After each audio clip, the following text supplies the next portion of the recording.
Pria ini selalu menyapa monyet. Orang-orang memanggilnya Bajrangi. Hari itu, dia baru saja selesai memuja Dewa Monyet ketika dia melihat Muni menatapnya. Ia mengangkat gelasnya dan Muni segera berlari untuk meminum semuanya. Sepertinya Muni sangat lapar. Bajrangi memesan 2 kue. Dia pergi, tidak menyangka Muni akan mengikutinya.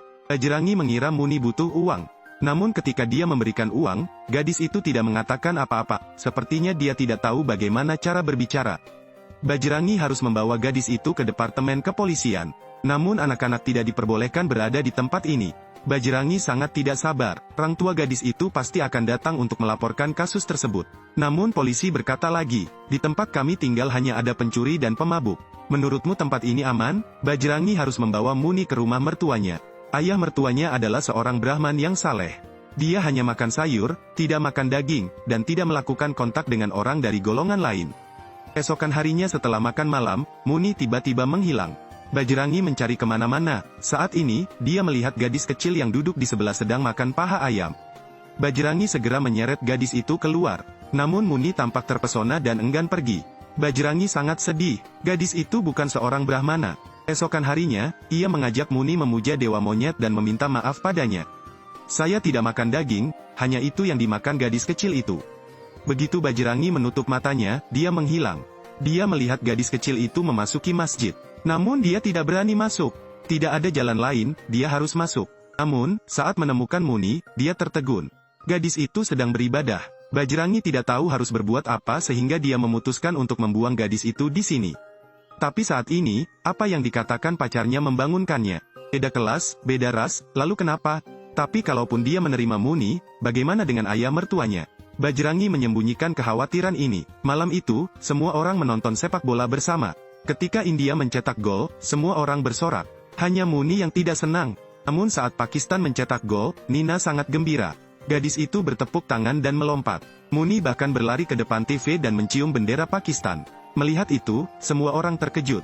Bajrangi baru mengetahui bahwa gadis itu adalah orang Pakistan.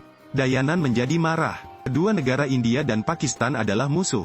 Perang bersenjata dan kerusuhan sering terjadi. Apalagi gadis itu dan mereka tidak berasal dari kelas sosial yang sama. Dayanan meminta Bajrangi membawa gadis itu pergi. Namun, masalah kembali muncul.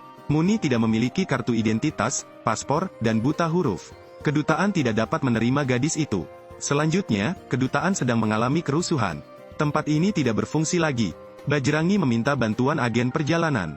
Pemandu wisata mengatakan Anda hanya perlu uang untuk melakukannya. Bajrangi harus mengambil semua uang yang ada di rumah untuk membantunya pulang. Pemandu wisata menghitung uangnya, tapi Muni terus menggelengkan kepalanya. Tapi Bajrangi tahu ini satu-satunya cara untuk membantunya pulang. Dia meninggalkan tempat ini. Begitu saya berjalan keluar pintu, air mata jatuh di wajah saya. Setelah menghabiskan hari-hari bersama, aku benar-benar tidak tahan. Dia segera mengetahui bahwa pemandu wisata membawa gadis itu ke hotel. Bajrangi bergegas masuk. Ini semua adalah pelacur. Dia membuka sebuah ruangan. Benar saja, dia menjual Muni. Bajrangi sangat marah dan segera menyerbu untuk melawan. Jangan salah mengira dia sangat tampan, sebenarnya dia sangat bodoh. Saat kecil, Bajrangi bahkan belum mengetahui tabel perkalian. Ayahnya membawanya ke pelajaran gulat, dan dia terus tertawa. Untuk ujian masuk universitas, dia gagal 10 kali berturut-turut. Setiap kali dia menerima kartu skor, dia ditampar. 11 kalinya, dia mengambil laporan skor dan bertemu ayahnya. Ayah yakin kamu membuat rekor baru kan? Namun di luar dugaan, ayah, aku lulus. Yang lebih tak disangka lagi, karena saking bahagianya, ayahnya meninggal dunia. Namun orang seperti Bajrangi memutuskan untuk mengabaikan bahaya melintasi perbatasan secara ilegal. Dia sendiri yang membawa Muni pulang. Dia dan sekelompok orang melintasi perbatasan ke Pakistan. Namun saat ini, tentara patroli tiba. Pria itu ketakutan. Tanpa diduga, Bajrangi berhenti. Orang ini tidak sabar. Jika kamu tidak pergi, kamu akan mati. Muni menariknya, dia juga tidak pergi. Saya adalah pemuja Lord Hanuman. Saya tidak pernah bekerja secara diam-diam. Benar saja, dia ditangkap. Bajrangi memberitahu mereka, dia pergi ke seberang jalan untuk membawa pulang Muni. Para prajurit tidak mempercayai mereka dan membawa mereka kembali ke India. Lalu tutup jalannya. Namun saat mereka kembali berpatroli, Bajrangi muncul kembali. Dia mengatakan tempat ini memiliki jalan lain. Kepala suku marah, jadi dia memukulinya. Di luar dugaan, Bajrangi tak mempedulikan rasa sakit di sekujur tubuhnya. Dia terus-menerus menghibur Muni. Tidak apa-apa, aku tidak terluka. Melihat ketulusan ini, kepala suku tergerak. Dia bilang dia akan memberi Bajrangi 10 menit. Kemanapun kamu pergi, aku bisa melepaskanmu. Lalu mereka pergi. Tak disangka, 10 menit kemudian, Bajrangi masih ada di sana. Di mata semua orang, dia adalah orang gila. Namun ketekunan dan imannya menyentuh hati mereka. Akhirnya, kepala petugas mengizinkannya masuk ke negara itu. Dia pikir dia akan menemukan orang tua Muni. Namun begitu dia memasuki negara itu, dia ditangkap oleh polisi. Polisi bertanya di mana paspornya. Saya tidak punya. Bagaimana kamu sampai di sini? Aku merangkak ke bawah pagar. Bajrangi ditampar 1 kali. Polisi mengira dia adalah mata-mata jadi mereka membawanya pergi. Semua wartawan datang untuk mewawancarainya. Di kepolisian, jelas Bajrangi. Namun polisi tidak mempercayainya. Kali ini Muni melihat foto di kalender, lalu bergegas menghampirinya. Gadis itu menunjuk ke foto itu, lalu mengangguk. 2 orang sangat senang. Mereka akhirnya melihat harapan. Namun polisi tidak membiarkan mereka pergi. Bajrangi harus menggunakan kekerasan, menyebabkan kekacauan di seluruh departemen kepolisian. Setelah itu, dia segera membawa Muni pergi. Tanpa diduga, seorang reporter akan melihat mereka sehingga mereka mengikuti. Dia kemudian menelepon polisi. Bajrangi berbicara tentang pengalamannya. Semua orang, termasuk wartawan, tersentuh. Dia juga ingin membantu Bajrangi. Polisi masuk ke dalam mobil untuk mencari orang. Semua orang pura-pura tidak melihat. Namun nyatanya, ada 3 orang yang tergeletak di atap mobil. Mereka berbicara dan tertawa. Namun, Chande hanya mengajak mereka ke masjid. Karena Muni, Bajrangi enggan turun tangan. Temannya melihat foto itu dan bertanya kepada anak-anak di mana foto itu. Seorang anak berkata ini Swiss. Benar saja, tertulis dengan jelas di sana. Bajrangi sedikit kecewa. Untung saja paman ini bilang ada tempat serupa di timur laut. Anda bisa pergi ke sana dan melihat. Namun di luar terdengar suara mobil polisi. Sayangnya, polisi sudah tiba. Asad memikirkan cara. Alhasil, Bajrangi berubah menjadi wujud ini. Sore harinya, Chande menelepon stasiun televisi.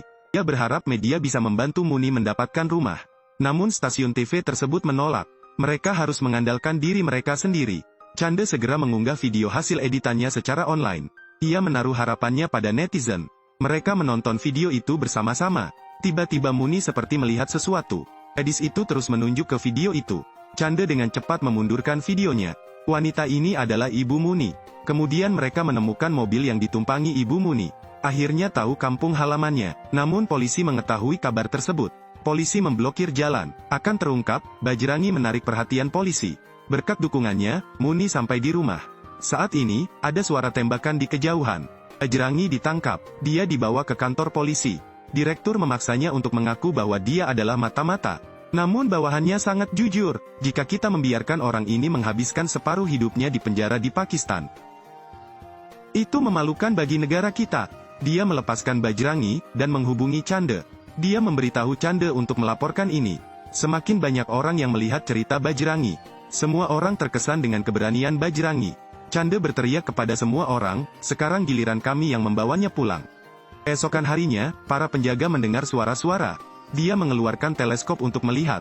Banyak orang menuju perbatasan. Mereka datang untuk melindungi dan membawa pulang Bajrangi. Semua prajurit tersentuh. Mereka berpura-pura menghentikannya, namun sebenarnya diam-diam mengizinkan orang. Akhirnya bersama-sama mereka mendorong pagar perbatasan hingga terbuka. Mereka meneriakkan nama Bajrangi. Dengan adanya amal, hati nurani manusia terbangun.